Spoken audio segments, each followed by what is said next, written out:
Hi, everyone. I'm used to be unpopular in a way because I don't like to just follow the opinions of the majority.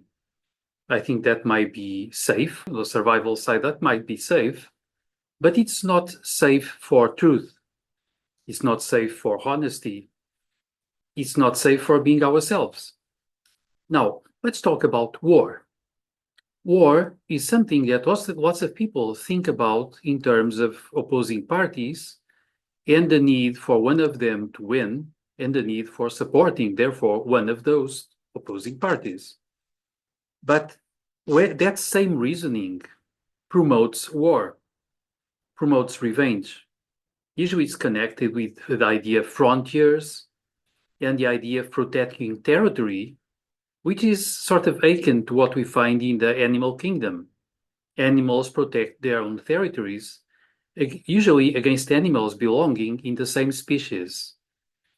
They are in competition for territory and for usually sex. Now, when we think about what is going on in our world, it's easy to think that we want someone to win and we want to support the heroes, so we call them, belonging to the party we are choosing. Of course, I'm talking about war that is going on, like in Ukraine, like in Palestine, like several different wars in Africa, and several others all over the place. The thing is that as long as we think that we want someone to win, that we want the war to continue because that is necessary for someone to win, we are also not thinking about what happens to the ones who lose. Usually, they become angry, they become revengeful, they search for the opportunity to get even, to get back at the ones who defeated them, to defeat them on their own. Therefore, they want further war, typically.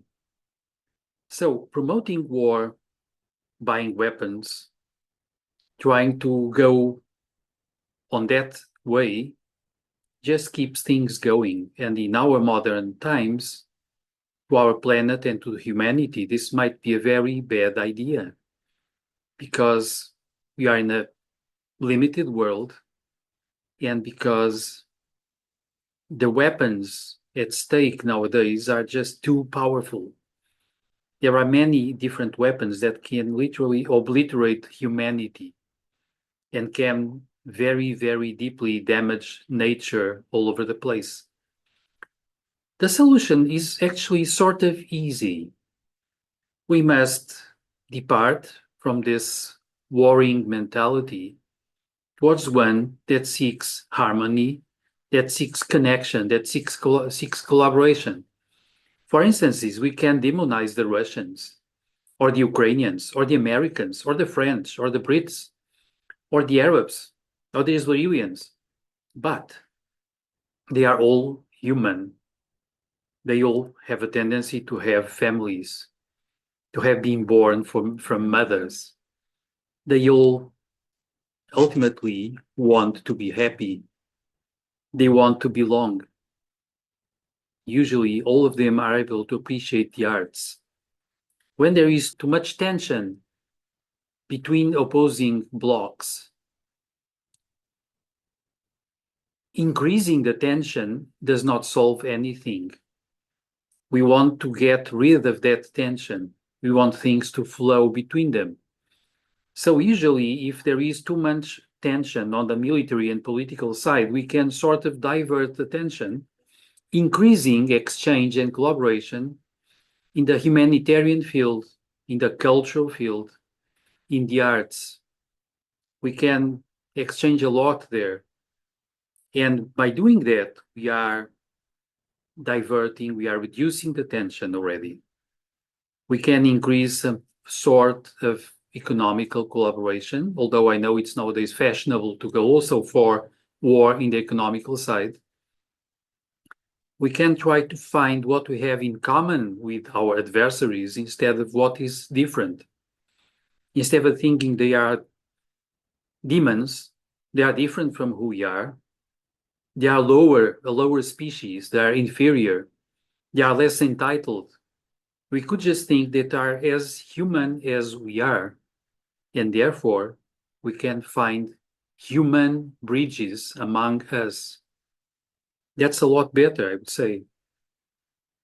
Also, usually it's a bad idea trying to extinguish fire with petrol, gasoline, all kind of flammable materials.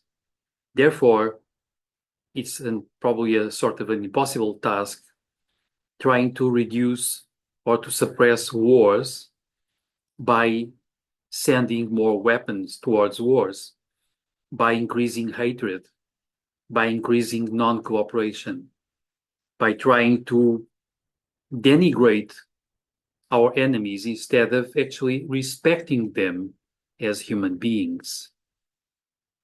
There are stories that are easy to find about moments of truth, moments of collaboration, moments that made peace possible when armies and when captains, chieftains, commanders did actually respect each other.